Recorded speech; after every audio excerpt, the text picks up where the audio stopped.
ऐसी वीडियो रोज देखने के लिए आप मेरे वीडियो को लाइक करें, इस पे कमेंट करें और अपने दोस्तों के साथ शेयर करें। और हाँ, अगर आप इस चैनल पे नए हैं तो इसे सब्सक्राइब करना ना भूलें। दादी माँ ने लीला से कहा कि अनिका ने उससे 2 दिन की मोहलत मांगी थी और आज वो दिन पूरे होने वाले थे। बाजार खुलते ही पता चलने वाला था कि अनिका और रुचित के बीच में लगी शर्त कौन जीता था। हालांकि दादी माँ को इस बात का भरोसा था कि रुचित और अनिका के बीच में लगी शर्त में रुचित की ही जीत होगी, मगर कहीं न कहीं दादी माँ यह भी जानती थी कि अनिका की हार की वजह से अनिका को मारवा ग्रुप ऑफ इंडस्ट्रीज में कई लोगों की जिल्लत बर्दाश्त करनी होगी। दादी माँ नहीं चाहती थी कि अनिका सबकी नजरों में इज्जत खो बैठे। आखिर अब कई सालों तक रोहित की जगह अनिका को ही कंपनी की बागडोर संभालना था। जब तक आर्यन कंपनी की बागडोर अपने हाथ में लेने के काबिल न बन जाए। कुछ देर बाद अनिका अपने बेडरूम से निकलकर अपनी कार में बैठकर सीधे कंपनी के लिए रवाना हो गई। स्टॉक मार्केट ओपन होने में अभी आधे घंटे का वक्त बाकी था। अनिका जैसे ही मारवा ग्रुप ऑफ इंडस्ट्रीज के हेड ऑफिस पहुंची, अनिका ने देखा कि काफी लोग कॉन्फ्रेंस हॉल के इर्द गिर्द जमा हो चुके थे। मारवा ग्रुप ऑफ इंडस्ट्रीज में काम करने वाले लोग अच्छी तरह से जानते थे कि आज कंपनी के लिए कितना बड़ा दिन था। मारवा ग्रुप ऑफ इंडस्ट्रीज के लिए और इंडस्ट्रीज के साथ जुड़े उनके भविष्य के लिए आज का दिन बेहद महत्वपूर्ण होने वाला था। जैसे ही अनिका की लिफ्ट टॉप फ्लोर पर पहुंची, लिफ्ट का दरवाजा खुलते ही अनिका ने देखा कि अनिका के केबिन के बाहर काफी लोगों की भीड़ इकट्ठा हुई थी। उन सभी लोगों को देखकर ऐसा लग रहा था जैसे वह लोग अनिका का रास्ता रोक कर रखना चाहते थे। वो लोग अनिका को अपने केबिन में जाने से रोकना चाहते थे। वो रोहित की जगह अनिका को बैठने नहीं देना चाहते थे। उन सब में आगे चित्रा खड़ी थी। ऐसा लग रहा था कि चित्रा उन लोगों को लीड कर रही थी। अनिका अच्छी तरह से जानते थे कि यह वो लोग थे जो सालों से मारवा ग्रुप ऑफ इंडस्ट्रीज के लिए काफी ईमानदारी और वफादारी से काम कर रहे थे। ठीक चित्रा की तरह वो लोग भी मारवा ग्रुप ऑफ इंडस्ट्रीज को डूबने से बचाना चाहते थे। अनिका जानती थी कि कुछ ही देर में उन लोगों की सारी गलतफहमियां दूर हो जाएंगी, मगर अनिका यह नहीं जानती थी कि वो लोग इस वक्त हेड ऑफिस में किसी तरह का तमाशा खड़ा करें। चित्रा की आंखों में आंखें डालकर अनिका ने कहा, यह सब क्या हो रहा है? मेरा रास्ता रोककर क्यों खड़े हो आप लोग? चित्रा अपनी जगह से एक कदम आगे बढ़ी और अनिका को आगे बढ़ने से रोकते हुए बोली, हम आपको यह सब नहीं करने देंगे। हम सभी यह बात अच्छी तरह से जानते हैं कि आप इस कंपनी की मालिक हैं और हम सब आपके नौकर हैं, मगर नौकर होने के बावजूद हम लोग आपको इस तरह से हमारी कंपनी को डुबोते हुए नहीं देख सकते। चित्रा की बात पूरी होते ही चित्रा के साथ खड़े उसके साथी भी एक आवाज में बोले, हाँ, हम लोग यह नहीं होने दे सकते। हम लोग यह बात अच्छी तरह से जान चुके हैं कि आपकी मंसूबे क्या है। आप किसी तरह की गुलेरिया ग्रुप ऑफ इंडस्ट्रीज को मारवा ग्रुप ऑफ इंडस्ट्रीज से आगे बढ़ते देखना चाहती हैं, मगर हम लोग इतने सालों में इस कंपनी के साथ जुड़े हैं, हम ऐसा नहीं होने दे सकते। और हम सब ये मिलकर कसम खाई है कि हम आपको ऐसा करने से रोकेंगे। मारवा ग्रुप ऑफ इंडस्ट्रीज हमेशा से नंबर 1 रही थी और आज भी नंबर 1 है और आगे भी नंबर 1 ही रहेगी। तभी एक 55-60 साल के आदमी जो काफी सालों से कंपनी में काम कर रहे थे, वो आगे बढ़कर अनिका से कहने लगे, अगर Guleria group of company number 1 बनना चाहती है तो उनसे कहिए कि वो बिजनेस में ईमानदारी से हमसे मुकाबला करें और नंबर 1 पोजीशन हासिल करें। इस तरह से अपनी बेटी को हमारे ऑफिस में भेजकर हमारे ही बॉस बनाकर हमें हराने की कोशिश करके उन्होंने यह साबित कर दिया है कि उन लोगों को मारवा ग्रुप ऑफ इंडस्ट्रीज से कितनी जलन होती है, हमारी कामयाबी से कितनी जलन होती है और हमारी नंबर 1 की पोजीशन से कितनी जलन होती है। देखते ही देखते कंपनी के सारे लोग अनिका के विरोध में खड़े हो गए। ऑफिस के जिस तरफ से अनिका के खिलाफ खड़े हुए थे, वो देखकर भीड़ के ठीक पीछे खड़े आयुष और पंकज मारवा मुस्कुराने लगे। बाकी खड़े बोर्ड ऑफ डायरेक्टर्स भी अब समझ चुके थे कि कंपनी को और कंपनी के सारे एम्प्लॉयज को एकजुट रहना उनके लिए बेहद मुश्किल होने वाला था। उन्हें अपनी आंखों के सामने मारवा ग्रुप ऑफ इंडस्ट्रीज का जहाज डूबते हुए नजर आ रहा था। वो लोग यह बात अच्छी तरह से जान चुके थे कि किसी को भी अपने कैप्टन पर भरोसा नहीं था। पंकज मारवा ने तभी आयुष मारवा को अपनी आंखों से इशारा किया। आयुष समझ चुका था कि अब वक्त आ चुका था जब उसे अनिका के प्रति इस अविश्वास का फायदा उठाकर खुद लोगों का लीडर बन जाना है। आयुष अपने दोनों हाथ हवा में लहराते हुए भीड़ के बीच में से सामने आकर खड़ा हो गया। अनिका की ओर पीठ करते हुए आयुष मारवाल लोगों का लीडर बनकर लोगों को कहने लगा, शांत हो जाइए, प्लीज आप लोग शांत हो जाइए। मैं कई सालों से इस कंपनी का बोर्ड ऑफ डायरेक्टर हूँ। मेरे पापा भी इस कंपनी के एक बेहद अहम बोर्ड ऑफ डायरेक्टर्स हैं और उस लिहाज से मैं आप लोगों से रिक्वेस्ट करता हूँ कि आप लोग प्लीज शांति बनाए रखिए। आयुष की रिक्वेस्ट सुनकर सभी लोग शांत हो गए। अनिका चुपचाप उस जगह पर खड़ी सारी तमाशा देख रही थी। अनिका बार बार अपनी घड़ी में वक्त देखे जा रही थी।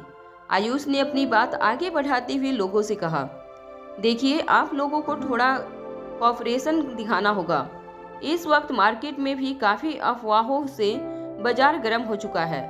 लोग यहाँ तक बातें कर रहे हैं कि आज ही का दिन है जब गुलेरिया ग्रुप ऑफ इंडस्ट्रीज एक नया इतिहास लिखने वाला है। लोग यहाँ तक कह रहे हैं कि आज ही वो तारीख है जब मारवा ग्रुप ऑफ इंडस्ट्रीज हमेशा हमेशा के लिए नंबर 1 की पोजीशन को खो देगी और Guleria group of industries number 1 की पोजीशन हासिल कर लेगी। आयुष की बातें सुनकर चित्रा की आंखों में गुस्सा बढ़ते ही जा रहा था। मारवा ग्रुप ऑफ इंडस्ट्रीज के से जुड़े वफादार लोग आयुष की बात सुनकर अपना सर झुकाकर खड़े हो गए। वो सभी लोग बाजार में चल रही हर बात की खबर रख रहे थे और सब लोग यह बात अच्छी तरह से जानते थे कि अनिका ने जो 2 दिनों की मोहलत मांगी थी वो आज पूरी होने जा रही थी। और जैसे ही आज अनिका की कही बात गलत साबित हुई, लोगों का कंपनी पर भरोसा उठने लगेगा। जो लोग कई सालों से विश्वास के साथ कंपनी के शेयर में इन्वेस्ट करके बैठे थे, वो सारे लोग एक साथ अपने शेयर बेचकर कंपनी के प्रति अपना अविश्वास दिखा देंगे। ऐसा होते ही कंपनी के शेयर्स में काफी गिरावट देखी जा सकती थी। आयुष मारवा और पंकज ने जानबूझकर प्रेस रिपोर्टर को भी अंदर आने की इजाजत दे दी थी। देश के लीडिंग न्यूज चैनल से जुड़े कुछ रिपोर्टर्स कैमरामैन के साथ अंदर आने में कामयाब हो चुके थे और वह अपने कैमरा में वह सारी बातें लाइव रिकॉर्ड कर रहे थे। आयुष अब अच्छी तरह से जान चुका था कि वो लोगों का विश्वास जीतने में कामयाब हो चुका था। लोगों को पूरी तरह से अपने कंट्रोल में लेने के बाद आयुष धीरे से अनिका की तरफ मुड़ा और कहने लगा, बस हो गया अनिका, तुम्हारे झूठ से पर्दा उठ चुका है। अब यह नाटक बंद करो। हम लोग जान चुके हैं कि तुम्हारे दिल में असली मंसूबे क्या है। जाकर बता देना अपने आकाश गुलेरिया से कि इस तरह की हरकत करके वो हमें नीचा नहीं दिखा सकता।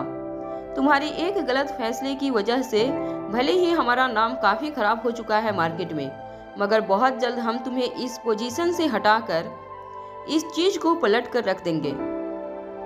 दादी माँ चाहती हैं कि मारवा ग्रुप ऑफ इंडस्ट्रीज की बागडोर एक दिन आर्यन के हाथ में सौंप दी जाए, तो ठीक है, हमें भी दादी माँ की यह बात सुनकर बिल्कुल मंजूर है। मगर आर्यन जब तक इस कंपनी को संभालने के लायक नहीं हो जाता, तब तक हम सब लोग इस कंपनी को मिलकर संभालेंगे और ना ही हमारी राइवल कंपनी की एक रिप्रेजेंटेटिव को इस कंपनी को चलाने का मौका देंगे। तुम्हें क्या लगता है, सोने में इन्वेस्टमेंट जारी रखकर तुम कंपनी को जो नुकसान पहुंचाने वाली हो, उससे मारवा ग्रुप ऑफ इंडस्ट्रीज को कोई फर्क पड़ने वाला है? बिल्कुल नहीं। 1000, 2000, 3000 करोड़ से मारवा ग्रुप ऑफ इंडस्ट्रीज को कोई फर्क नहीं पड़ने वाला। अरे इतना नुकसान तो हम बोर्ड ऑफ डायरेक्टर्स मिलकर ही सारे इन्वेस्टर को लौटा देंगे और उनका विश्वास फिर से हासिल कर लेंगे। आखिर मारवा ग्रुप ऑफ इंडस्ट्रीज की नींव हमारे इन्वेस्टर और हमारे साथियों के भरोसे पर टिकी हुई है। आयुष मारवा की बात सुनकर उनके पीछे खड़े सारे लोग एक चट्टान बनकर अनिका के सामने खड़े हो गए थे। सभी लोगों की आंखों में सिर्फ एक ही जुनून नजर आ रहा था। वो लोग अनिका को चेयरमैनशिप की पोजीशन से हटाना चाहते थे। जब आयुष को ये लगने लगा कि उसने लोगों का भरोसा हासिल कर लिया था और पूरी सिचुएशन उसके हाथ में थी, तब अनिका ने बहुत ही कैजुअली अपने हाथ में पहनी घड़ी में वक्त देखा और आयुष की ओर देखकर कहा, मैंने जो ऑफिस के स्टाफ से मोहलत मांगी थी वो 2 दिन तक थी और अभी शेयर बाजार खुलने में 5 मिनट का वक्त बाकी है। मैं जानती हूँ कि तुम रोहित की पोजीशन पर बैठने के लिए काफी उतावले हो, मगर तुम्हें अभी और इंतजार करना होगा और यह इंतजार कितना लंबा होगा यह मैं नहीं जानती। अनिका की बातों में सार स्कैम सुनकर आयुष के चेहरे पर गुस्सा साफ नजर आने लगा था, मगर अपने गुस्से को कंट्रोल करते हुए आयुष ने अनिका से कहा, तुम तो ऐसी बात कर रही हो जैसे 5 मिनट के बाद कोई चमत्कार हो ही जाएगा। सूरज पूर्व की जगह पश्चिम से उगने वाला है। मैं अच्छी तरह से जानता हूँ कि कुछ देर बाद क्या होने वाला है। सोने के भाव में और गिरावट देखी जाएगी और लोगों का हमारी कंपनी पर से भरोसा उठ जाएगा और इसी वजह से शेयर बाजार में हमारी कंपनी के शेयर्स भी कीमत धड़ाधड़ गिरती जाएगी और प्रॉफिट होगा गुलेरिया ग्रुप ऑफ इंडस्ट्रीज को। देखो, यह बात सब लोग अच्छी तरह से जानते हैं कि मेरे और रोहित के बीच में पर्सनल संबंध कुछ खास अच्छे नहीं थे, मगर यह बात भी सभी लोग अच्छी तरह से जानते हैं कि मेरे और रोहित के अंदर एक कॉमन बात जरूर थी और वो यह थी कि हम दोनों ही मारवा ग्रुप ऑफ इंडस्ट्रीज का भला चाहते हैं। अब रोहित के जाने के बाद रोहित की सारी जिम्मेदारियां मुझे ही अपने कंधों पर उठानी होगी। रोहित ने, मेरे पापा ने और मेरे खानदान के बाकी बड़े बुजुर्गों ने बड़ी ही मेहनत के साथ और बड़ी लगन के साथ इस कंपनी को इस मुकाम तक पहुंचाया है। इतनी आसानी से गुलेरिया ग्रुप ऑफ इंडस्ट्रीज हमारी कंपनी की पोजीशन को हथियाने में कामयाब नहीं होंगे। जब आयुष यह सारी बातें कर रहा था तब अनिका अपने मोबाइल स्क्रीन पर कुछ चेक कर रही थी। जैसे ही स्टॉक मार्केट ओपन हुआ, अनिका के चेहरे पर मुस्कान आ गई। अनिका ने अपने मोबाइल में कुछ पढ़ने के बाद मोबाइल को फिर से अपनी जेब में रख दिया। अनिका के केबिन से बाहर जितने भी लोग खड़े थे उन सबकी नजरें अपने अपने मोबाइल पर टिकी हुई थी। सभी लोग जानते थे कि बाजार खुलते ही सोने का भाव गिर जाएगा और साथ ही साथ अनिका अपनी शर्त हार जाएंगी, जिसके बाद बड़ी आसानी से अनिका को चेयरमैनशिप की पोजीशन से हटाया जा सकता था। मगर सभी लोग अपने मोबाइल में देखकर हैरान हो गए। आयुष लगातार अनिका के खिलाफ बातें करता रहा, मगर देखते ही देखते सब लोग खामोश होकर अपने मोबाइल स्क्रीन पर अपनी आंखें जमा कर न्यूज पढ़ने लगे, जिसमें लिखा था सोने के भाव में भारी उछाल। यह खबर पढ़ते ही चित्रा ने अचानक आयुष को शांत करते हुए कहा, सर पहले मेरी बात सुनिए। जब आयुष ने देखा कि उसके पीछे खड़े सभी लोग अपने मोबाइल स्क्रीन पर बड़े ही ध्यान से कुछ पढ़ रहे थे, तब आयुष ने चित्रा से पूछा, क्या हुआ, तुम सब लोग इतना खामोश क्यों हो गए? चित्रा ने अपने मोबाइल स्क्रीन आयुष की ओर पलटते हुए कहा, सर, सोने के भाव में काफी बड़ा बदलाव देखा गया है। हमारी कंपनी को कोई नुकसान नहीं हुआ। चित्रा के मोबाइल स्क्रीन पर न्यूज पढ़ते ही आयुष के होश उड़ गए। आयुष के साथ पंकज भी फटी हुई आंखों से अपने फोन पर यह खबर पढ़ने लगा। चित्रा फटी हुई आंखों से अनिका की ओर देखती रही। उसे समझ नहीं आ रहा था कि वो अनिका से क्या कहे। चित्रा समझ चुकी थी कि अनिका ने बहुत ही सोच समझकर वो फैसला लिया था। अपनी गलती का एहसास होते ही चित्रा ने अपने लोगों से रिक्वेस्ट करते हुए कहा, जगह छोड़ो, मैडम को अपने केबिन में जाने दो। चलो जगह छोड़ो। चित्रा ने बड़े ही रिस्पेक्ट के साथ अनिका को रास्ता दिखाते हुए कहा, चलिए मैडम, आपकी आज की सारी अपॉइंटमेंट्स मैंने डायरी में लिख रखी है। आपको एक बार आज की शेड्यूल मीटिंग के बारे में ब्रीफ कर देती हूँ। अपने केबिन में जाने से पहले अनिका ने आयुष की ओर देखकर कहा, अब बिना वक्त गंवाए अपने अपने काम पर लग जाओ, तुरंत लग जाओ काम पे। यह एक कंपनी के प्रेसिडेंट का ऑर्डर है। सोने के भाव में उछाल के बारे में सुनकर चित्रा यह बात अच्छी तरह से जान चुकी थी कि उसके सामने खड़ी अनिका कोई मामूली बिजनेस वुमेन नहीं थी, बल्कि काफी चालाक, शातिर और तेज बिजनेस वुमेन थी, जिसकी सूझबूझ और अकल आम लोगों के हिसाब से कई ज्यादा पावरफुल थी। और चित्रा यह बात भी अच्छी तरह से जान चुकी थी कि जैसे ही यह बात बाजार में फैलेगी कि मारवा ग्रुप ऑफ इंडस्ट्रीज के नए चेयरपर्सन ने जो फैसला लिया था वो बिल्कुल सही था, लोगों का विश्वास न सिर्फ फिर से मारवा ग्रुप ऑफ इंडस्ट्रीज पर फिर से बन जाएगा, बल्कि पहले से और भी ज्यादा दोगुना हो जाएगा। ऐसा लग रहा था जैसे केबिन के बाहर खड़े सारे लोगों ने एक साथ राहत की सांस ली थी। उन लोगों को भी अब यकीन हो गया था कि उनका नया मालिक बिजनेस करने के लिए बिल्कुल काबिल था।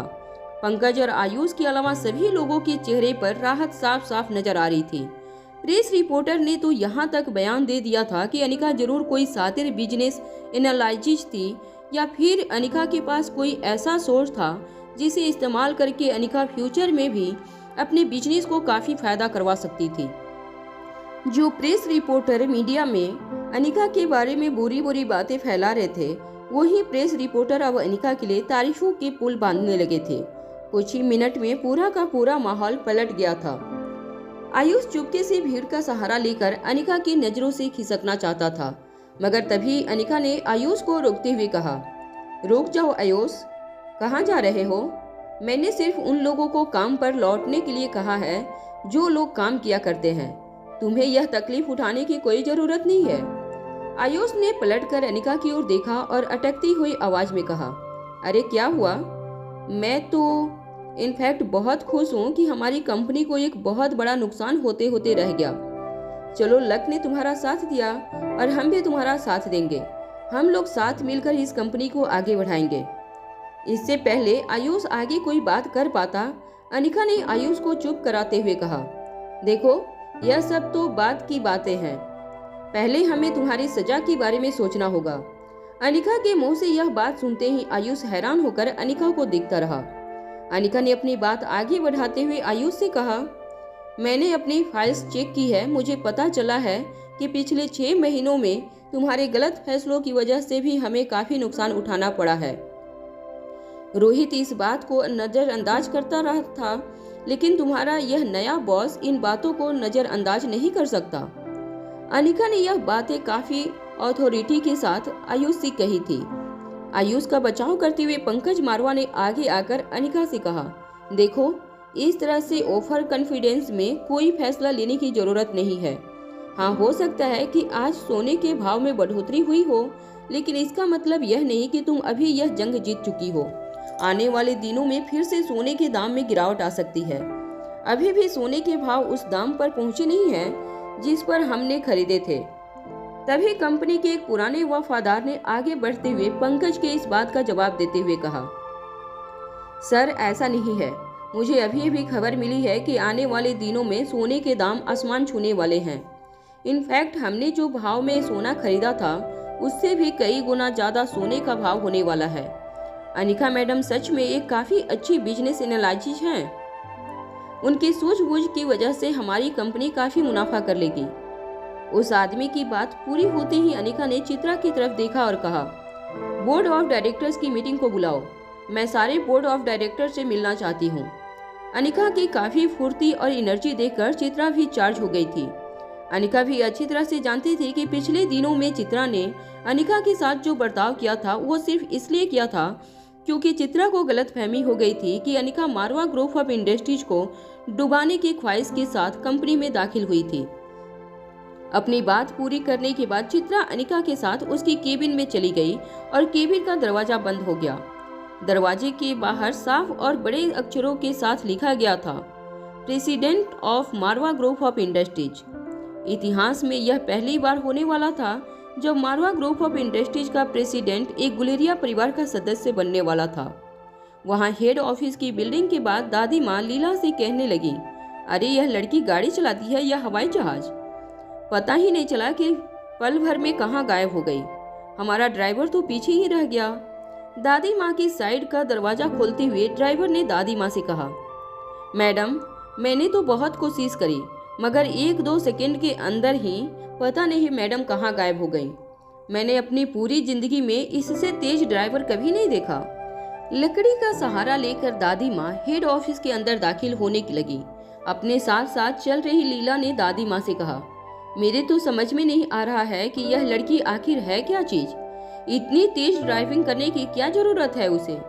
लीला ने दादी माँ को शांत करते हुए कहा, देखिए, आप भी जानती हैं कि आज उसके लिए कितना इम्पोर्टेंट दिन है। हो सकता है कि उसे ऑफिस पहुंचने की बेहद जल्दी हो, और आप तो जानती हैं कि आज उनके साथ क्या होने वाला है। दादी माँ टॉप फ्लोर में जाने के लिए लिफ्ट की ओर आगे बढ़ने ही लगी थी। तभी दादी माँ ने देखा कि लिफ्ट का दरवाजा खुला और रुचित लिफ्ट के दरवाजे में से बाहर निकलकर चुपके से एग्जिट की ओर आगे बढ़ रहा था। दादी माँ ने रुचित को आवाज लगाते हुए कहा, अरे रुचित रुक जाओ, कहाँ जा रहे हो? दादी माँ को अपने सामने देखकर रुचित हैरान हो गया था। रुचित को समझ नहीं आ रहा था कि वह दादी माँ को किस तरह से फेस करे। दादी माँ ने रुचित के कंधे से पकड़ते हुए कहा, रुचित बेटा, मैंने तुमसे कहा था ना कि तुम्हें कहीं नहीं जाना है। ऐसे मुश्किल वक्त में तुम्हें अनिका का साथ देना है, और आज तो लोग उसे काफी नीचा दिखाने की कोशिश करेंगे। वो लड़की काफी शर्मिंदगी महसूस करेगी, मगर तुम्हें उसके साथ इस वक्त खड़े रहना है। चलो तुम मेरे साथ ऊपर। यह कहते हुए दादी माँ ने रुचित का हाथ पकड़ लिया और उसे अपने साथ लिफ्ट के अंदर ले गई। रुचित समझ नहीं पा रहा था कि वह दादी माँ को किस तरह बताएं कि शर्त वो हार चुका था और अनिका की जीत हुई थी। लिफ्ट जब ऊपर जा रही थी तो सारे रास्ते दादी माँ रुचित को सिर्फ यह समझा रही थी कि रुचित को किसी भी हालत में अनिका को छोड़कर नहीं जाना है। कुछ ही देर में लिफ्ट ऊपर टॉप फ्लोर पर पहुंच गया। लिफ्ट का दरवाजा खुलते ही दादी माँ बाहर निकली और सारे लोग जो सामने बैठे थे अपने अपने जगह से खड़े हो गए। दादी माँ को रिस्पेक्ट देते हुए चित्रा भी तेजी से चलते हुए दादी माँ के पास आई और कहने लगी, अरे मैडम, आप यहाँ? दादी माँ भी चित्रा को एक दो बार मिली थी। दादी माँ अच्छी तरह से जानती थी कि चित्रा कंपनी की एक वफादार एम्प्लॉय थी। दादी माँ ने चित्रा से कहा, मैं अनिका से मिलना चाहती हूँ। दादी माँ की बात सुनते ही चित्रा ने भी बड़े रिस्पेक्ट से जवाब देते हुए कहा, मैडम इस वक्त बोर्ड ऑफ डायरेक्टर्स की मीटिंग में बैठी हैं। चित्रा की बात सुनते ही दादी माँ ने चित्रा से कहा, मुझे अभी के अभी ले चलो उस मीटिंग में। मैं जानती हूँ कि इस वक्त वो लोग किसी भी तरह अनिका को उसकी पोजीशन से हटाने के लिए बेचैन हो रहे होंगे, मगर अनिका की वजह से जो भी नुकसान हुआ है उसे मैं भरने के लिए तैयार हूँ। चाहे कुछ भी हो जाए, प्रेसिडेंट्स की पोजीशन पर अनिका ही बनी रहेगी। जैसे ही दादी माँ अपने कदम आगे बढ़ाने लगी, चित्रा ने दादी माँ को रोकते हुए कहा, अनिका मैडम की पोजीशन कोई नहीं छीन सकता। रोहित सर की कुर्सी पर सिर्फ अनिका मैडम बैठेंगे। यह बात अब पक्की हो चुकी है। दादी माँ और लीला चित्रा की बात सुनकर हैरान होकर एक दूसरे की तरफ देखने लगी। दादी माँ ने चित्रा की ओर देखकर कहा, यह क्या कह रही हो तुम? इतना बड़ा नुकसान होने के बावजूद यह लोग अनिका को स्वीकार करने के लिए तैयार हैं। नुकसान की भरपाई किसने की है? चित्रा ने दादी माँ को समझाते हुए कहा, मैडम, जब कोई नुकसान हुआ ही नहीं है तो यह सारी बातें ही खड़ी नहीं होती हैं। इनफैक्ट अनिका मैडम की वजह से हमारी कंपनी को एक बहुत बड़ा फायदा पहुंचने वाला है। आज सुबह मार्केट खुलते ही सोने के दाम बढ़ गए हैं। मैडम तो सचमुच काफी अच्छी बिजनेस एनालिस्ट हैं। मार्केट के उतार चढ़ाव के बारे में उन्हें काफी जानकारी है और उनके इस नॉलेज का फायदा हमारी कंपनी को बहुत जल्दी होने वाला है। चित्रा की बातें सुनकर खुद दादी माँ भी हैरान हो गई। दादी माँ अच्छी तरह से जानती थी कि अनिका एक बेहतरीन डॉक्टर थी। अभी अभी दादी माँ ने अनिका की ड्राइविंग स्किल भी देख ली थी। अनिका को एक्सरसाइज करते हुए देखकर भी दादी माँ काफी हैरान हो गई थी और अब दादी माँ के सामने अनिका का यह नया रूप नजर आ रहा था। कुछ देर बाद अचानक से दादी माँ के दिमाग में एक बात बिजली की तरह चमकी। दादी माँ ने धीरे से अपनी नजरें अपने ठीक पीछे खड़े रुचित की ओर घुमाई। रुचित हड़बड़ाता हुआ दादी माँ के सामने आया। अपने चेहरे पर एक झूठी मुस्कान लाते हुए अटकती हुई आवाज में रुचित ने कहा, अरे वाह, यह तो काफी अच्छी खबर है। चलिए, यह तो बहुत अच्छा हुआ कि आज सोने के दाम में बढ़ोतरी दिखी है। हो सकता है कि यह एक इत्तेफाक हो। आने वाले 2-3 दिनों में फिर से सोने के दाम घट भी सकते हैं। रुचित की बात को बीच में काटते हुए दादी माँ ने कहा, मगर तुमने तो कहा था कि तुमने बड़े बड़े बिजनेस एनालिस्ट के पास काफी पैसे देकर यह जानकारी इकट्ठा की थी कि सोने के दाम और घटेंगे, तो फिर यह चमत्कार कहां से हो गया? दादी माँ की बात पर मुस्कुराते हुए रुचित ने कहा, सच में यह एक चमत्कार ही हुआ है। चलो, जो भी हुआ है हमारी कंपनी के लिए तो फायदा ही हुआ है, मगर आप फिक्र मत कीजिए। मैं अब अनिका मैडम के साथ कंधे से कंधे मिलाकर काम करूंगा और देख लेना, आप हम दोनों मिलकर एक दिन मारवा ग्रुप ऑफ इंडस्ट्रीज का नाम कहां से कहां पहुंचा देंगे। रुचित इसी तरह से बड़ी बड़ी बातें करता रहा, जबकि दादी माँ का सिर शर्म से झुक गया था। रुचित के ही कहने पर दादी माँ ने अनिका को खरी खोटी सुनाई थी। अब दादी माँ को अपने ही कहे पर काफी पछतावा हो रहा था। दादी माँ ने दबी हुई आवाज में चित्रा से कहा, जब तक अनिका फ्री नहीं हो जाती मैं रोहित के केबिन में उसका इंतजार करूंगी और तुम सारे बेकार के लोगों को इसी वक्त कंपनी से बाहर का रास्ता दिखा दो। चित्रा अच्छे से समझ गई थी कि दादी माँ का इशारा किस तरफ था। जैसे ही दादी माँ केबिन के अंदर जाने लगी, रुचित जोर जोर से दादी माँ को आवाज लगाता रहा, मगर दादी माँ बिना रुचित की आवाज सुने बिना केबिन के अंदर चली गई। चित्रा ने सिक्योरिटी को बुलाकर रुचित को बाहर ले जाने के लिए ऑर्डर दे दिए। वहां बोर्ड ऑफ डायरेक्टर्स की मीटिंग में अनिका रोहित की जगह पर सेंटर चेयर पर बैठी थी और सारे लोग अनिका के इर्द गिर्द बैठे हुए थे। सभी लोग बिल्कुल शांत थे और सभी लोग मीटिंग शुरू होने का इंतजार कर रहे थे। अनिका टेबल पर पड़े मोबाइल स्क्रीन पर देखकर कुछ टाइप कर रही थी। सभी लोग यह देखकर हैरान थे कि यह बोर्ड ऑफ डायरेक्टर्स की मीटिंग अचानक से क्यों बुलाई गई थी और आखिर इस मीटिंग का एजेंडा क्या था। अनिका का ध्यान पूरी तरह से अपने मोबाइल स्क्रीन पर था। अनिका की उंगलियां धीरे धीरे अपने आप ही टेबल पर टैप होने लगी थी। ऐसा लग रहा था जैसे अनिका किसी गहरी सोच में थी। पंकज मारवा और आयुष मारवा पहले से ही काफी शर्मिंदा थे। वो इस तरह से अनिका को बॉस की कुर्सी पर बैठा हुआ नहीं देख सकते थे। इसलिए अपनी जगह से खड़े होते हुए पंकज ने अनिका से कहा, एक्सक्यूज मी, क्या हम जान सकते हैं कि हमें इस तरह से यहाँ क्यों बुलाया गया है? और अब बुलाने के बाद तुम कोई बातचीत भी नहीं कर रही हो। हमारा काफी काम अटका पड़ा है। हम सबको यहाँ रोक के रखने का क्या मतलब हो सकता है? पंकज पर नजर पड़ते ही अनिका ने कहा, अरे हाँ, मतलब तो आपसे और आयुष से ही है। बस आप ही के लिए यह मीटिंग बुलाई गई है। अनिका की बात सुनते ही पंकज और आयुष हैरानी के साथ एक दूसरे की ओर देखने लगे। बाकी सारे बोर्ड ऑफ डायरेक्टर्स भी जानना चाहते थे कि आखिर अनिका उन दोनों के बारे में आखिर क्या बात करना चाहती थी।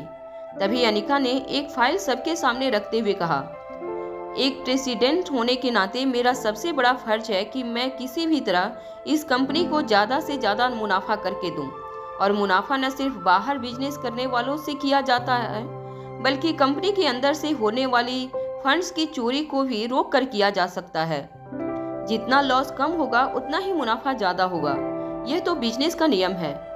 तो मैं आप सबके सामने यह फाइल रख रही हूँ, जिसमें यह साफ लिखा गया है कि जब यह गोल्ड रिजर्व खरीदे गए थे तब से 400 करोड़ का इन्वेस्टमेंट किया गया था। उसके बाद पंकज जी ने 800 करोड़ के पर्सनल इन्वेस्टमेंट में अपने खुद के लिए गोल्ड रिजर्व खरीदे थे, मगर कुछ दिनों के बाद वो सारे के सारे 800 करोड़ के गोल्ड रिजर्व अचानक ही कंपनी के नाम कर दिए गए। अब मैं यह जवाब जानना चाहती हूँ कि ऐसा क्यों हुआ और ऐसा करने से मिस्टर पंकज मारवा और आयुष मारवा को क्या हासिल होने वाला था। आयुष मारवा और पंकज मारवा ने कंपनी के साथ जो गद्दारी करने की कोशिश की थी, उसके सारे सबूत एक फाइल में रखकर अनिका ने सभी के सामने रख दिए थे। आयुष और पंकज अपने सामने फाइल देखकर चौंक गए। उन्हें समझ नहीं आ रहा था कि अनिका को यह सारी बातें कैसे पता चली थी और यह सबूत अनिका तक कैसे पहुंचे थे। सारे ट्रांजैक्शन आयुष के नाम से किए गए थे, इसलिए सारे सबूत भी आयुष के खिलाफ ही थे। आयुष अब अच्छी तरह से जान चुका था कि डिफेंस करने के लिए अब उसके पास और कोई रास्ता नहीं था। आयुष के बैंक ट्रांजैक्शंस और सारी डीलिंग्स सब कुछ साफ साफ नजर आ रहे थे। हैरान आयुष ने अनिका की ओर देखकर पूछा, मगर तुम्हें इन सब बातों के बारे में कहाँ से पता चला? तुम्हारे पास यह फाइल कहाँ से आई? मेरे बैंक से हुए ट्रांजैक्शन के बारे में तुम्हें पता कैसे चला? आयुष के चेहरे पर घबराहट अब बढ़ने लगी थी। आयुष काफी पैनिक हो चुका था। अपनी जगह पर बैठी अनिका बिल्कुल शांति से अपने चेहरे पर एक हल्की सी मुस्कान लाते हुए कहने लगी, देखो, शायद तुम एक बात नहीं जानते कि मैं एक डॉक्टर हूँ, मगर साथ साथ मैं एक कंप्यूटर एक्सपर्ट भी हूँ। मैं काफी अच्छे से हैकिंग करना जानती हूँ और इसीलिए तुम्हारे बैंक के सिस्टम को हैक करके मैंने तुम्हारे अकाउंट की सारी डिटेल्स निकाली। तुम्हारे अकाउंट की डिटेल्स देखने के बाद मुझे इस बात का एहसास हुआ कि तुम कंपनी के ही खिलाफ काम कर रहे हो। जिस दिन कंपनी के अकाउंट से 400 करोड़ के गोल्ड रिजर्व खरीदे गए, ठीक उसके एक दिन बाद तुमने अपने अकाउंट से 800 करोड़ के गोल्ड रिजर्व खरीदे। उसके बाद लगातार सोने के भाव में गिरावट होने लगी। इसलिए कुछ दिनों बाद तुम अपने नुकसान को कम करने के लिए अपने हिस्से के गोल्ड रिजर्व को बेचना चाहते थे। ठीक उसी वक्त रोहित के मौत की खबर आई और तुमने इस बात का फायदा उठाते हुए बड़ी ही आसानी से अपने गोल्ड रिजर्व को कंपनी के लिए की गई इन्वेस्टमेंट दिखाकर कंपनी के अकाउंट में शिफ्ट कर दिया, ताकि तुम्हें हुए सारे नुकसान की भरपाई कंपनी करे। अनिका की सफाई सुनकर सारे के सारे बोर्ड ऑफ डायरेक्टर्स हैरान रह गए। पंकज और आयुष मारवात दोनों के माथे से पसीना छूटने लगा था। अनिका ने सबके सामने उन्हें किए घोटाले के सबूत रख दिए थे। रोहित ने पहले ही पंकज के पास से सारे पावर्स छीनकर उन्हें बोर्ड ऑफ डायरेक्टर्स का एक इनएक्टिव मेंबर बना दिया था और अब अनिका ने सबके सामने आयुष को बेनकाब करके मारवा ग्रुप ऑफ इंडस्ट्रीज में बाप बेटे दोनों की पोजीशन को खतरे में डाल दिया था। आयुष के चेहरे पर अब घबराहट साफ नजर आने लगी थी। उसे समझ नहीं आ रहा था कि वो किस तरह से रिएक्ट करे। तभी अपने गुस्से पर कंट्रोल खोते हुए आयुष ने अनिका के सामने पड़ी हुई फाइल को अपने हाथों में उठाया और फाइल को अपने हाथों में कसकर पकड़ लिया। एक एक करके फाइल के हर पेपर को फाड़ते हुए आयुष ने अनिका की ओर देखकर कहा, हाँ, मैंने किया है यह सब, क्योंकि ग्रुप ऑफ इंडस्ट्रीज मेरी है और इसमें मेरा और पापा का अधिकार है। हम जो चाहें वो कर सकते हैं। यह पैसा भी हमारा है और जिस कुर्सी पर तुम बैठी हो वो पोजीशन भी हमारी है, जिस पर तुमने जबरदस्ती कब्जा कर लिया है और अब यहाँ पर आकर मुझसे हिसाब मांग रही हो। हमारी ही कंपनी से हम ही से हिसाब मांगा जा रहा है। यह सारा का सारा पैसा हमारा है और हम इसके साथ जो भी करें उससे तुम्हें क्या मतलब है। आयुष की बात को बीच में काटते हुए अनिका ने अपना एक हाथ जोर से मेज पर पटका और कहा, देखो, यह सारा पैसा शेयर होल्डर्स का है, उन लोगों का है जिन लोगों ने इन कंपनी पर भरोसा रखकर इस कंपनी में इन्वेस्टमेंट की है और तुमने उन्हीं लोगों का भरोसा तोड़ा है। इसलिए तुम्हें अब तुम्हारी पोजीशन पर रहने का कोई अधिकार नहीं है। मैं इस कंपनी के मालिक होने के नाते तुम्हें तुम्हारी पोजीशन से बेदखल करती हूँ। अनिका का फैसला सुनकर सारे के सारे बोर्ड ऑफ डायरेक्टर्स अपना सर झुकाकर बैठे रहे। सबका रिएक्शन देखकर आयुष का गुस्सा 7वें आसमान तक चढ़ गया था। आयुष ने अनिका से कहा, तुम होती कौन हो मुझे बेदखल करने वाली, और तुम नहीं जानती कि तुमने कितनी बड़ी गलती की है बैंक के सिस्टम को हैक करके। तुमने बैंक के सिस्टम को हैक करके यह साबित किया है कि तुम तो एक प्रोफेशनल क्रिमिनल से भी ज्यादा खतरनाक हो। अगर इस तरह की खतरनाक क्रिमिनल माइंड की कंपनी की हेड की पोजीशन पर बैठी रही तो आने वाले दिनों में कंपनी के साथ क्या होगा इसका तो अंदाजा लगाया जा सकता है, मगर मैं ऐसा होने नहीं दूंगा। अभी के अभी तुम्हें इस बात की सजा दिला कर रहूंगा। आयुष की बात पर फिर से अनिका ने मुस्कुराते हुए कहा, तुम यह नहीं कर पाओगे, क्योंकि मुझे मुजरिम साबित करने के लिए तुम्हें सबूत की जरूरत है। जिस तरह मेरे पास तुम्हारे खिलाफ सारे सबूत मौजूद हैं, उस तरह तुम्हारे पास मेरे खिलाफ कोई सबूत मौजूद नहीं है, क्योंकि मैं इतनी प्रोफेशनल हैकर हूँ कि हैकिंग करने के बाद मैंने ऐसा कोई सबूत पीछे नहीं छोड़ा जिसके जरिए तुम यह हैकिंग साबित कर सको। न ही उस बैंक को कोई नुकसान हुआ है, और हाँ, मैं तुम्हें यह भी बता दूं कि मैंने बैंक सिस्टम को हैक करने के बाद सिर्फ एक ही फाइल निकाली थी, जिसे अभी अभी तुमने पूरी तरह से फाड़ दिया है। अनिका की बात सुनकर कुछ देर के लिए आयुष को भी राहत महसूस हुई। उसे लगा कि उस फाइल को नष्ट करके उसने अपने खिलाफ सबूतों को भी मिटा दिया था। तभी अनिका ने अपनी जेब से एक छोटी सी पेन निकाल कर कहा, मगर अफसोस कि तुमने अभी अभी खुद ही अपने गुनाह के बारे में सारा कन्फेशन दे दिया है, जो इस पेन में लगी छोटी सी पेन ड्राइव में रिकॉर्ड हो चुका है। अनिका की सूझबूझ और प्लानिंग देखकर कॉन्फ्रेंस हॉल में बैठे सभी बोर्ड ऑफ डायरेक्टर्स काफी इम्प्रेस हो गए थे। पंकज और आयुष अब तक समझ चुके थे कि अब मारवा ग्रुप ऑफ इंडस्ट्रीज पर उनका होल्ड हमेशा हमेशा के लिए चला गया था। जब बाप बेटे ने कॉन्फ्रेंस रूम से सर झुकाते हुए निकलने लगे, तब अनिका ने आयुष को आवाज लगाते हुए कहा, 1 मिनट, अभी तो सिर्फ तुम्हारा गुनाह साबित हुआ है, तुम्हारी सजा नहीं सुनाई गई। अनिका की इस बात पर पंकज और आयुष दोनों हैरानी के साथ अनिका की ओर देखने लगे। तभी अनिका अपनी जगह से उठी और अपने दोनों हाथ बिल्कुल रोहित के स्टाइल में अपनी जेब में डालकर पंकज और आयुष से बोली, देखिए, बात यह है कि जब आप दोनों ने 800 करोड़ के रिजर्व खरीदे थे, उस वक्त गोल्ड का जो भाव था वो कुछ और था। और जब आपने बिना बताए कंपनी को वो गोल्ड रिजर्व ट्रांसफर कर दिए तो गोल्ड की कीमत में काफी गिरावट हो चुकी थी।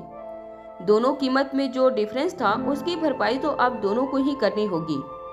इससे पहले अनिका की इस बात का आयुष कोई टेढ़ा जवाब देता, तब तक आयुष का हाथ पकड़कर पंकज ने और उसे अपने साथ कॉन्फ्रेंस रूम से बाहर ले जाने लगा। कुछ ही देर में पूरी कंपनी में यह बात आग की तरह फैल चुकी थी कि किस तरह अनिका ने कंपनी का चार्ज अपने हाथों में लिया था। सारे बोर्ड ऑफ डायरेक्टर्स भी अपनी मीटिंग पूरी करके अपने अपने काम में लग गए। तभी मारवा ग्रुप ऑफ इंडस्ट्रीज के हेड ऑफिस के बाहर अपनी कार में बैठे आकाश को जब इन सब बातों का पता चला तब वह हैरान रह गया। आकाश के ठीक बगल में बैठी श्रेया ने आकाश से कहा, अब यहाँ क्यों बैठे हो? तुमने तो कहा था ना कि हमें अनिका की मदद करने जाना है, तो फिर यहाँ क्यों बैठे हो? जरा चलो ऊपर। आकाश ने अपने हाथ में पकड़ा हुआ चेक डैशबोर्ड में रखते हुए श्रेया से कहा, नहीं, मुझे नहीं लगता कि हमें जाने की जरूरत पड़ेगी। मुझे लग रहा है कि अनिका को साथ देने वाला कोई मिल चुका है जो हमसे भी ज्यादा वफादार और ताकतवर है। यह कहने के बाद आकाश एक गहरी सोच में पड़ गया। तभी श्रेया ने आकाश से कहा, हाँ, मैं अच्छी तरह से जानती हूँ कि वो कौन है। आकाश इस बार हैरानी से श्रेया को देखने लगा। श्रेया ने अपनी बात आगे बढ़ाते हुए आकाश से कहा, उसकी बेंगलोर वाली जो मासी हैं वो भी बहुत पावरफुल हैं, काफ़ी पैसे वाली हैं। यहाँ तक कि वो बेंगलोर वाली मौसी की पहुँच यूरोप की यूरोल फैमिली के साथ भी है। हो सकता है कि उन्होंने ही अनिका की मदद की हो। आकाश दरअसल किसी और के बारे में सोच रहा था। अपने दिल की बात अपने दिल में रखते हुए आकाश ने कहा, हाँ, हो सकता है कि उसकी मासी ने ही उसकी मदद की हो। चलो, इस वक्त अनिका को हमारी मदद की जरूरत नहीं है। हेड ऑफिस के बाहर एक और कार खड़ी थी जो अनिका की मदद करने के लिए वहां पहुंची थी। कार के अंदर किशन मामा और अंजलि मामी बहस कर रहे थे। अंजलि मामी ने किशन मामा से कहा, मैं तुम्हें कह रही हूँ कि इतने पैसे देने की जरूरत नहीं है। अनिका को इन पैसों की कोई जरूरत नहीं है। किशन मामा ने अंजलि मामी की बात का जवाब देते हुए कहा, देखो, मैं अच्छी तरह से जानता हूँ कि हमने यह पैसे श्वेता और क्रिस के लिए बचा कर रखे थे, मगर अनिका भी मेरी बेटी जैसी है। अगर ऐसे वक्त में यह पैसा अनिका के काम नहीं आए तो मैं उस पर जाकर स्वाति को क्या मुंह दिखाऊंगा। दरअसल अंजलि मामी अच्छी तरह से जानती थी कि अनिका की बिजनेस सेंस बहुत अच्छी थी। अगर अनिका ने किसी स्टॉक में इन्वेस्ट किया था तो बड़ा सोच समझकर ही इन्वेस्ट किया होगा। अनिका ने खुद कुछ महीने पहले अंजलि मामी को शेयर बाजार से खुद काफ़ी पैसे कमा कर दिए थे, इसलिए अंजलि मामी को इस बात का यकीन था कि अनिका कभी भी इस मामले में कोई गलत फैसला नहीं ले सकती थी। मगर किशन मामा ने अंजलि मामी की इन बातों को एक अलग ही एंगल से ले लिया था। उन्हें ऐसा लग रहा था कि अंजलि मामी किशन मामा को अनिका को पैसों की मदद करने से रोक रही थी। किशन मामा ने अपनी बात आगे बढ़ाते हुए कहा, देखो, मैंने दोनों बच्चों से पूछ लिया था। मैंने श्वेता से भी बात कर ली थी और क्रिस से भी बात कर ली थी कि अगर मैं इन पैसों से अनिका की मदद करना चाहूँ तो उन्हें कोई एतराज तो नहीं होगा। दोनों बच्चों ने मुझे कहा कि मुझे ऐसे वक्त पर अनिका की मदद जरूर करनी चाहिए। अंजलि मामी ने फिर से किशन मामा की बात को काटते हुए कहा, मगर अनिका को इन पैसों की जरूरत नहीं है। आप समझ क्यों नहीं रहे हैं? आप मुझे क्या समझते हैं? मैं अनिका से प्यार नहीं करती? क्या आपको लगता है कि मैंने अनिका और श्वेता में कभी कोई फर्क समझा है? मैं यह आपको सिर्फ इसलिए बता रही हूँ क्योंकि अनिका को इन पैसों की जरूरत नहीं है। यह देखिए, आज सोने के दाम में कितनी बढ़ोतरी हुई है, जरा देख लीजिए अपनी आंखों से। यह कहने के बाद अंजलि मामी ने किशन मामा को अपनी फोन स्क्रीन पर सोने के दाम दिखाए। किशन मामा ने खुद नहीं सोचा था कि इतनी जल्दी बाजार इस तरह से पलट जाएगा। वो कुछ देर तक हैरानी से फोन स्क्रीन पर देखते रहे। तभी धीमी आवाज में अंजलि मामी ने किशन मामा से कहा, अरे, अनिका को मदद करने के लिए कई लोग लाइन लगाकर खड़े हैं और यह मत भूलो कि हम सिर्फ एक मामूली फार्मास्यूटिकल कंपनी चलाते हैं। तुम जो रकम भरकर लाए हो चेक में, उस रकम से तो वैसे भी अनिका की मदद नहीं की जा सकती है। यह मत भूलो कि अब तुम्हारी भांजी गुलेरिया खानदान की भी बेटी है और मारवा खानदान की बहू। यह बात सुनकर किशन मामा की आंखों से आंसू छलकने लगे और उनके चेहरे पर एक मुस्कान आ गई। जब मारवा ग्रुप ऑफ इंडस्ट्रीज के हेड ऑफिस के बाहर यह सब चल रहा था, तब ऊपर बैठी रोहित की चेयर में अनिका इस बारे में जानती भी नहीं थी कि इतने लोग अनिका की मदद करने नीचे जमा हुए थे। कुछ दिनों में मारवा ग्रुप ऑफ इंडस्ट्रीज का बिजनेस फिर से ट्रैक में आने लगा। आर्यन भी छोटी मोटी चीजों में अनिका की मदद करने लगा था। अच्छी तरह से फाइल पढ़ने के बाद अनिका को आर्यन कई चीजों में सजेशन भी देता था। आर्यन की बातें सुनकर अनिका को ऐसा लगने लगा था जैसे खुद रोहित ही अनिका के साथ बात कर रहा था। इतनी सी उम्र में आर्यन सूझबूझ और समझदारी देखकर अनिका को आर्यन किसी चमत्कारी बच्चे से कम नहीं लग रहा था। कुछ दिनों तक लगातार इसी तरह सुबह ऑफिस पहुंचकर सारी जिम्मेदारियां चित्रा को सौंपकर अनिका बस एक ही ख्याल में डूबी रहती थी कि वो किस तरह लंदन पहुंचकर V16 पावर ड्रग का वो फार्मूला हासिल करे। तभी अचानक चित्रा ने अनिका के केबिन में आकर कहा, मैडम, मैं आपसे एक बात कहना चाहती हूँ। मेरी चिराग से बात हुई है। चिराग ने मुझे बताया कि उसने जॉब अपनी मर्जी से छोड़ी है। उसके जॉब छोड़ने के पीछे आपका कोई हाथ नहीं था। चिराग का नाम सुनते ही अनिका के कान खड़े हो गए। अनिका ने चित्रा से पूछा, क्या तुम्हारी बात हुई चिराग से? वो कहाँ है इस वक्त? चित्रा ने यहाँ वहाँ देखने के बाद धीमी और दबी हुई आवाज में अनिका से कहा, मैडम, चिराग इस वक्त लंदन में है, मगर चिराग ने मुझसे कहा है कि यह बात मैं किसी को न बताऊं। चिराग के लंदन होने की खबर सुनकर अनिका के होश उड़ गए। चित्रा की बात सुनकर अनिका काफी हैरान हो गई थी। चित्रा ने कहा था कि चिराग लंदन गया था। अनिका सीधे सीधे इसका यह मतलब निकालने लगी थी कि चिराग अगर लंदन में मौजूद था तो इसका मतलब यह था कि रोहित लंदन पहुंच चुका था। अनिका समझ नहीं पा रही थी कि इस तरह पर्दे के पीछे छुपकर रोहित कौन सा खेल खेल रहा था, और अगर रोहित अनिका से पहले लंदन पहुंच चुका था तो आखिर लंदन पहुंचकर वो क्या हासिल करना चाहता था। अनिका के चेहरे पर काफी परेशानी नजर आने लगी थी। तभी चित्रा ने अनिका की ओर देखते हुए कहा, मैडम, मैं आपसे कहना चाहती हूँ कि आई एम रियली सॉरी। मैंने आपके साथ जिस तरह का बर्ताव किया, मुझे ऐसा नहीं करना चाहिए था। बिना सोचे समझे और बिना असलियत जाने मैंने आपको काफ़ी कुछ कह दिया था।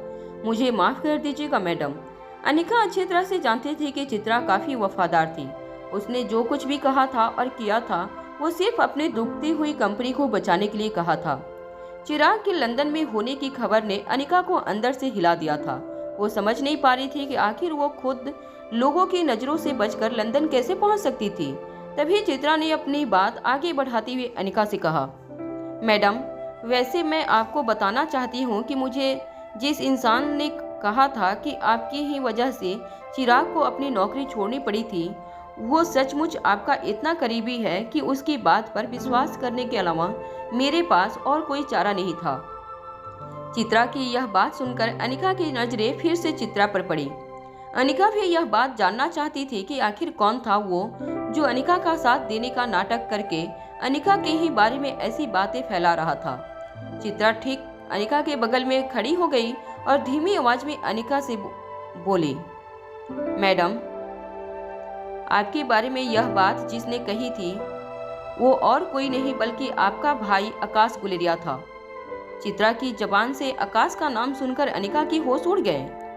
अनिका जानती थी कि आकाश कभी उनके खिलाफ कोई प्लानिंग नहीं कर सकता था, मगर अनिका यह भी जानती थी कि चित्रा उन लड़कियों में से नहीं थी जो लोगों के बीच झूठ मूठ की दरार खड़ी करके अपना फायदा निकलवाने की कोशिश करे। मगर अब अनिका के लिए यह सोचना बड़ा मुश्किल हो गया था कि आकाश ने ऐसा क्यों कहा था और ऐसा करने से उसे क्या हासिल होने वाला था। वहां गुलेरिया ग्रुप ऑफ इंडस्ट्रीज के हेड ऑफिस के टॉप फ्लोर पर बैठा आकाश अपने केबिन से बाहर झांकते हुए कुछ देख रहा था। आकाश काफी गहरी सोच में डूबा हुआ था। तभी आकाश के चीफ असिस्टेंट मारिया ने आकाश के पर्सनल केबिन में नॉक किया। मारिया एक 25-26 साल की बेहद खूबसूरत लड़की थी। उसने 2 साल पहले ही Guleria group of industries join की थी, मगर 2 साल के भीतर ही अपनी काबिलियत की वजह से मारिया को एक के बाद एक प्रमोशन मिलती गई। अब मारिया आकाश गुलेरिया की पर्सनल असिस्टेंट बन चुकी थी। जब मारिया ने आकाश को गहरी सोच में डूबा हुआ देखा तब मारिया ने आकाश से कहा, सर, क्या आपके लिए ब्लैक कॉफ़ी मंगवा दूं? आकाश लगातार खिड़की से बाहर देखता रहा। जब मारिया ने देखा कि आकाश उसकी बात का कोई जवाब देने की मूड में नहीं था तो अपने हाथों में पकड़े आईपैड की स्क्रीन पर देखते हुए मारिया ने आकाश से कहा, सर, आज शाम की आपकी अपॉइंटमेंट में थोड़ी रीशेड्यूलिंग हुई है। मैं आपको एक ब्रीफ दे देती हूँ। इससे पहले मारिया अपने आगे कदम बढ़ाती, आकाश ने अपने हाथ के इशारे से मारिया को आगे बढ़ने से रोकते हुए कहा, इस वक्त सबसे पहले मुझे एक मीटिंग करनी है। मैं जिन जिन लोगों का नाम तुम्हें अभी दे रहा हूँ उन्हें अभी के अभी मेरे केबिन में बुला लो। आकाश को इससे पहले कभी इतना सीरियस नहीं देखा था मारिया ने, मगर चुपचाप आकाश को बिना कोई सवाल करे मारिया ने नामों की लिस्ट ले ली जिनके साथ आकाश मीटिंग करना चाहता था। नामों की लिस्ट लेने के बाद मारिया ने एक के बाद एक सभी लोगों को कॉल करके मीटिंग में आने को कह दिया। आकाश लगातार अपनी खिड़की से बाहर देखता रहा। मारवा ग्रुप ऑफ इंडस्ट्रीज की तरह ही गुलेरिया ग्रुप ऑफ इंडस्ट्रीज का मकान भी दिल्ली के काफी पॉश इलाके में बना हुआ था। यह एक 3 मंजिला इमारत थी जिसके टॉप फ्लोर पर आकाश की खुद की पर्सनल केबिन बनी हुई थी। खिड़की से बाहर झांकते हुए आकाश को नीचे चलने वाले लोग काफी छोटे नजर आ रहे थे। उस इलाके में अक्सर ट्रैफिक जाम रहता था, मगर इतनी ऊंचाई से आकाश को रोड पर लगा ट्रैफिक जाम सजाए हुए खिलौने के अलावा कुछ नहीं लग रहे थे। कुछ ही देर में सारे लोग आकाश के केबिन में आकर बैठ गए। आकाश ने जब मुड़कर देखा तो उसके सामने कंपनी के वो लोग मौजूद थे जिन्होंने आकाश को पिछले सालों में किसी न किसी जरिए से नीचा दिखाने की कोशिश करी थी। दरअसल यह सारे लोग आकाश से उम्र और तजुर्बे में काफी बड़े थे। करण गुलेरिया ने जब गुलेरिया ग्रुप ऑफ इंडस्ट्रीज की बागडोर आकाश के हाथ में सौंपी थी तभी इन लोगों को यह बात बिल्कुल पसंद नहीं आई थी। आकाश को मदद करने की बजाय उन लोगों ने आकाश को हमेशा डिमोटिवेट करने की कोशिश की थी, मगर आकाश ने भी अपनी मेहनत, लगन और काबिलियत से गुलेरिया ग्रुप ऑफ इंडस्ट्रीज की रिस्पॉन्सिबिलिटी अच्छी तरह से अपने कंधों पर उठा ली थी। आकाश ने हर मुश्किल का सामना बड़ी अच्छी तरह से किया था, मगर छोटी छोटी बातों को लेकर इन लोगों को हमेशा आकाश के खिलाफ कोई न कोई कंप्लेन रहती थी। उन लोगों के ठीक सामने बैठे हुए आकाश ने धीमी आवाज में सभी से कहा, आप लोगों को यह जानकर बड़ी खुशी होगी कि करण चाचा जो अब मेरे पापा हैं उन्होंने 51% शेयर अब मेरे नाम कर दिए हैं। यह खबर सुनकर कहीं न कहीं मारिया को बड़ी राहत महसूस हुई। मारिया जान चुकी थी कि अब कंपनी चलाने के लिए आकाश को जिस पावर और अथॉरिटी की जरूरत थी वो उन्हें मिल चुके थे, इसलिए कंपनी चलाने में अब आगे आकाश का रास्ता काफी आसान होने वाला था। कंपनी का 51% शेयर होल्डर्स होने के नाते आकाश जब चाहे जो चाहे वो फैसला आसानी से बिना किसी रोक टोक के ले सकता था, जो कहीं न कहीं कंपनी के फायदे में होता। आकाश के सामने जो लोग बैठे थे वो कंपनी में कई सालों से काम कर रहे थे और कंपनी की कई बड़ी बड़ी पोजीशंस पर बैठे हुए थे। आकाश ने अपनी कमर सीधी करते हुए उन सभी से कहा, पापा ने 51% शेयर तो मेरे नाम जरूर कर दिए हैं, मगर वो अकाउंट। ये कहने के बाद आकाश कुछ देर तक खामोश रह गया। आकाश के सामने बैठे सारे लोग हैरानी से एक दूसरे को देखने लगे। उनमें से एक सीनियर मैनेजर ने आकाश की ओर देखकर कहा, क्या हुआ उस अकाउंट का? आकाश ने उनकी बात का जवाब देते हुए धीमी आवाज में कहा, मैंने वो अकाउंट रिजेक्ट कर दिया। आकाश की बात सुनते ही उनके सामने बैठे सभी लोग काफी शॉक्ड हो गए। सब लोग हैरानी से एक दूसरे को देखने लगे। वो लोग समझ नहीं पा रहे थे कि आकाश के साथ आगे क्या बात करें। तभी मारिया ने एक लंबी सांस लेते हुए आकाश से कहा, मैं जानती थी कि ऐसा ही होगा। करण सर ने 51% शेयर तो आपके नाम कर दिए, मगर मैं अच्छी तरह से जानती हूँ कि वो अकाउंट की मेंबरशिप उन्होंने जरूर अपनी बेटी अनिका के लिए रखी होगी। मारिया ने अपनी बात आगे बढ़ाते हुए अपने सामने बैठे सभी लोगों से कहा, हम लोग अच्छी तरह से जानते हैं कि उस अकाउंट की मेंबरशिप होने का क्या मतलब है। कंपनी के सारे फैसले उस अकाउंट से मिली इंफॉर्मेशन पर आधारित होते हैं और उसी के जरिए हमारी कंपनी ने अब तक बाकी कंपटीटर्स और राइवल से हमेशा एक कदम आगे रहा है। मार्केट में 51% शेयर देने के बजाय अगर करण सर ने आपको सिर्फ वो मेंबरशिप दी होती तब भी हमारे लिए काफ़ी फायदेमंद साबित होता, मगर करण सर ने वो मेंबरशिप आपको ना देते हुए अपनी बेटी को देकर यह साबित कर दिया कि उनके लिए गुलेरिया ग्रुप ऑफ इंडस्ट्रीज के भविष्य से ज़्यादा अपनी बेटी, जिसके पास पहले से बेशुमार दौलत है, उसे और ज़्यादा दौलत पहुंचाना ज़्यादा मायने रखता है। मारिया के सामने बाकी सीनियर ऑफिसर भी अपना सर झुकाकर बैठे रहे। वो सब लोग अकाउंट में मेंबरशिप की अहमियत अच्छी तरह से समझते थे। हालांकि वो लोग इंपीरियल ग्रुप के कामकाज के तरीके और उसके मेंबर्स के बारे में कुछ नहीं जानते थे, मगर उन लोगों ने अब तक इतना तो पता लगा ही लिया था कि जरूर कोई ऐसी मेंबरशिप करण गुलेरिया के पास मौजूद थी जिसके जरिए वो गुलेरिया ग्रुप ऑफ इंडस्ट्रीज को हमेशा फायदा पहुंचाते रहे थे। मगर अब उस अकाउंट में कंपनी के चेयरपर्सन की मेंबरशिप ना होना गुलेरिया ग्रुप ऑफ कंपनीज के लिए काफी बड़ा झटका था। सभी लोगों को परेशान देखकर आकाश ने अपनी गहरी आवाज में सभी लोगों से कहा, आप लोगों ने शायद ठीक से सुना नहीं। मैंने क्या कहा? मैंने कहा कि मैंने उस अकाउंट में मेंबरशिप लेने से मना कर दिया है और मैंने अपनी मर्जी से वो अकाउंट अनिका के नाम करने की फरमाइश की है। आखिर पापा का जो कुछ भी है वो सब कुछ अनिका की ही है और उस अकाउंट में मेंबरशिप की असली हकदार अनिका ही है और इसलिए मैं चाहता हूँ कि पापा उस अकाउंट की मेंबरशिप अनिका को दे दें। आकाश की बात सुनने के बाद मारिया के चेहरे पर हल्की सी मुस्कान आ गई। आकाश यह देखकर हैरान हो गया था कि ऐसी सीरियस बात में भी मारिया के चेहरे पर मुस्कान आ गई थी। आकाश को यह बात बिल्कुल पसंद नहीं आई थी। आकाश ने बिल्कुल तेज आवाज में मारिया से पूछा, क्या हुआ, तुम मुस्कुरा क्यों रही हो? मारिया ने इस बात का जवाब देते हुए कहा, बॉस, मैं इसलिए मुस्कुरा रही हूँ क्योंकि मुझे आज पता चला कि जिसे लोग एक काफ़ी अक्लमंद और श्रूड बिजनेसमैन समझते हैं वो तो दरअसल काफ़ी आसानी में इमोशंस में आकर फंस जाने वाला एक इंसान है।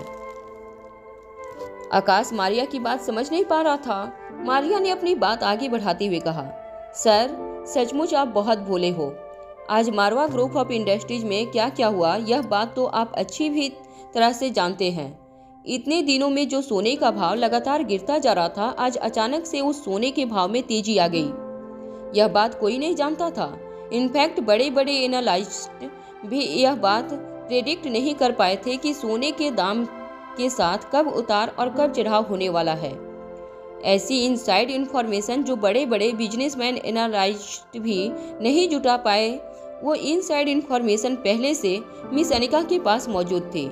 इसका मतलब तो साफ है कि मिस अनिका को उसी खुफिया ग्रुप के द्वारा यह इन्फॉर्मेशन मिली है जिस ग्रुप की मेंबरशिप आपने ठुकरा दी है, और इसका सीधा सीधा यह मतलब होता है कि करण सर पहले ही उस ग्रुप की मेंबरशिप अनिका मैडम को दे चुके थे और उसी ग्रुप से मिली इन्फॉर्मेशन का फायदा उठाकर अनिका मैडम ने इतने पावरफुल लोगों के सामने इतनी बड़ी जंग आसानी से जीत ली।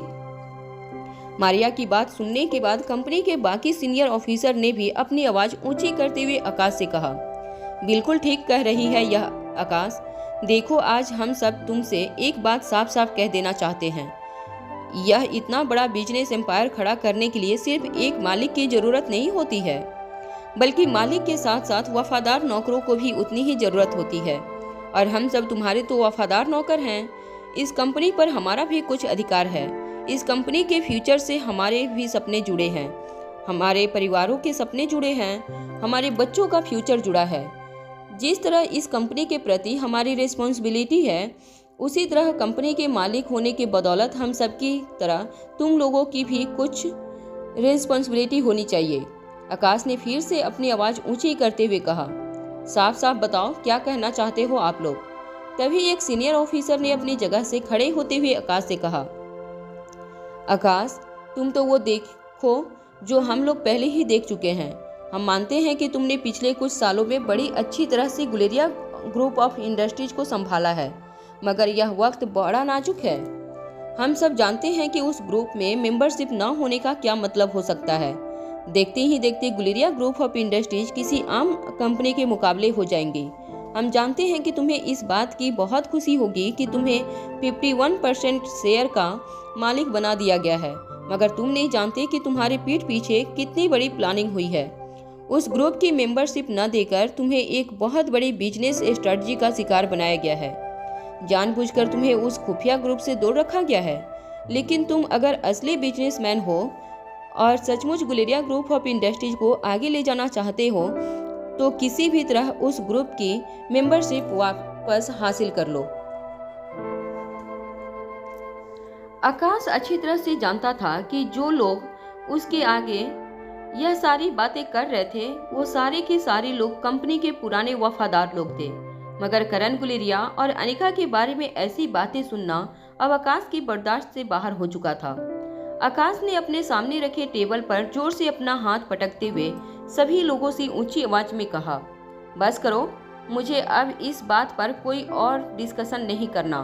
क्या गुलेरिया ग्रुप ऑफ कंपनी सिर्फ एक मेंबरशिप की वजह से अब तक चल रही थी? क्या मेंबरशिप नहीं रहेगी तो हम सब प्रगति नहीं कर पाएंगे? क्या बाकी लोग बिजनेस करना नहीं जानते? बाकी कंपनियां भी तो अच्छी तरह से प्रोग्रेस कर रही है, मगर ऐसा तो नहीं कि उस ग्रुप में हर एक कंपनी का मालिक मेंबर है। कोई भी कंपनी प्रोग्रेस करती तो वहाँ काम करने वाले लोगों की वजह से है, उनकी सूझबूझ, उनकी मेहनत और उनकी काबिलियत की वजह से है। गुलेरिया ग्रुप ऑफ इंडस्ट्रीज भी आगे प्रोग्रेस करेगी, वो हम सब की मेहनत, लगन और काबिलियत की वजह से। रही बात उस ग्रुप की मेंबरशिप की, तो मैं आप सबको इतना बता देना चाहता हूँ कि मेंबरशिप मेरे पापा करण गुलेरिया की है। वो जब चाहे, जिसे चाहे वो विरासत दे सकते हैं। और अब आगे इस बात पर मुझे कोई और डिस्कशन नहीं करना। अनिका मेरी बहन है और करण गुलेरिया की बेटी है, इस लिहाज से यह Guleria group of company Anika की ही है। इस इंडस्ट्रीज पर मुझे ज़्यादा हक अनिका का है।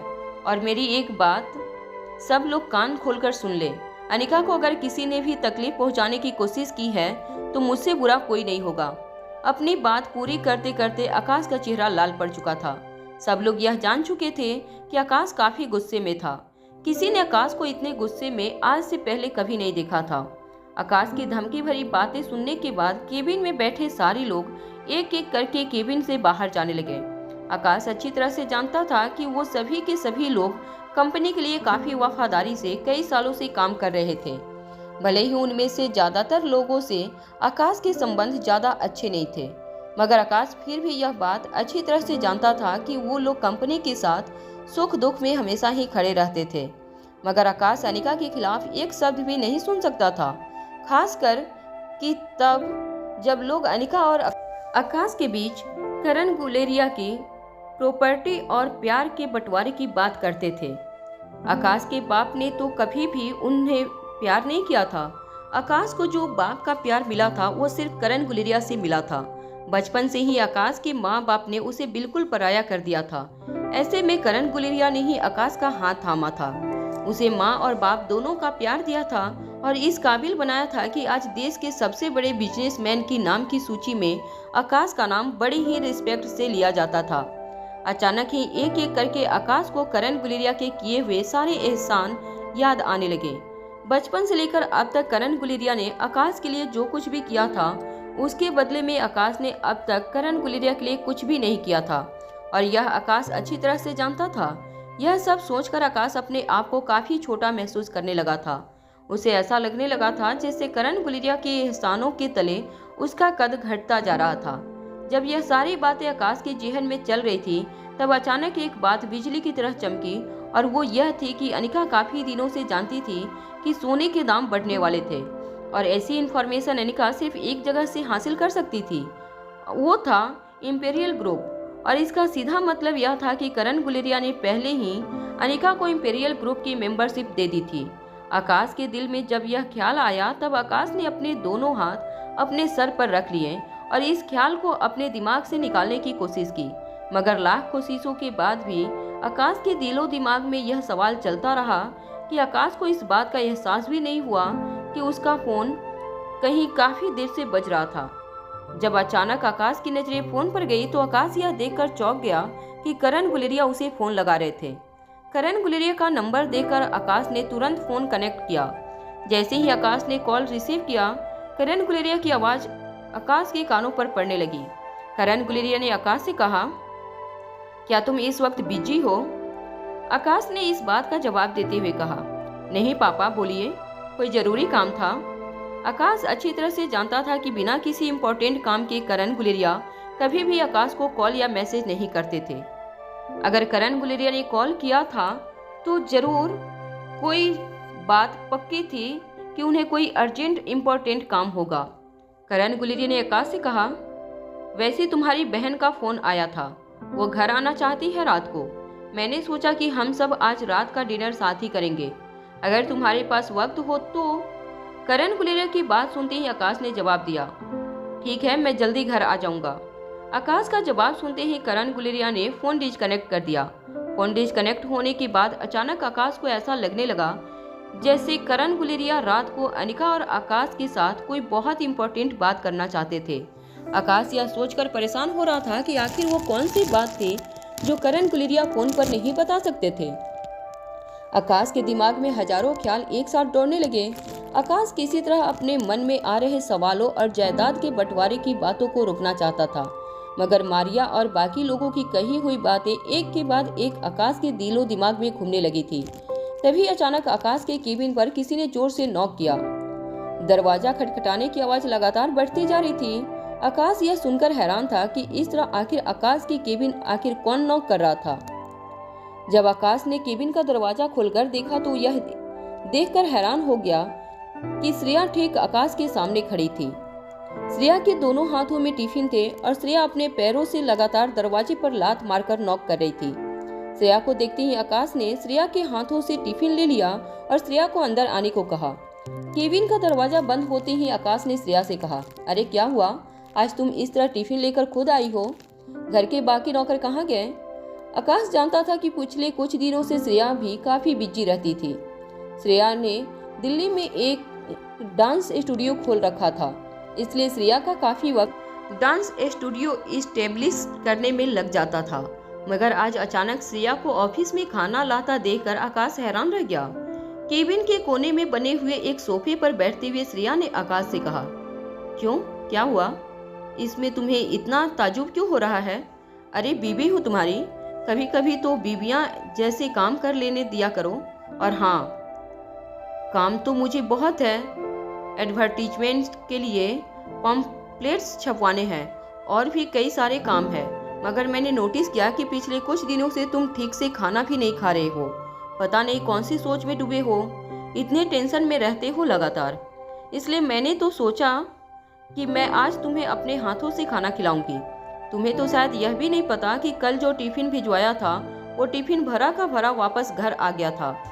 श्रेया के ठीक बगल में बैठते हुए मुस्कुराते हुए आकाश ने कहा, तुम्हें कैसे पता चला कि मैं टेंशन में हूँ?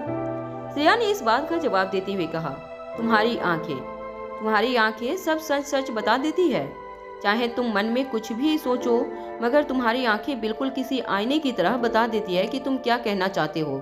तुम ना तो झूठ बोल सकते और ना ही मन की बातें छुपा सकते हो, स्पेशली मुझसे।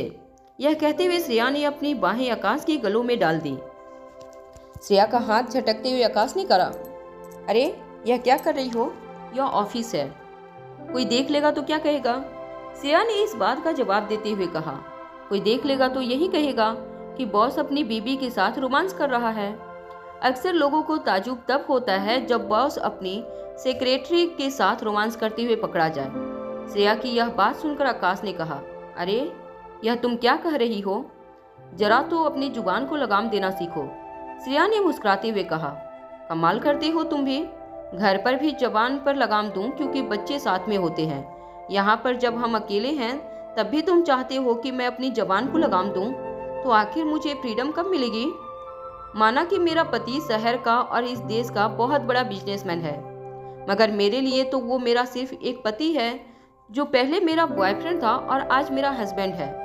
यह कहने के बाद श्रेया ने आकाश के गालों को चूमने की कोशिश की, मगर आकाश ने धीरे से श्रेया को अपने आप से दूर किया और कहा, प्लीज इस वक्त मुझे अकेला छोड़ दो।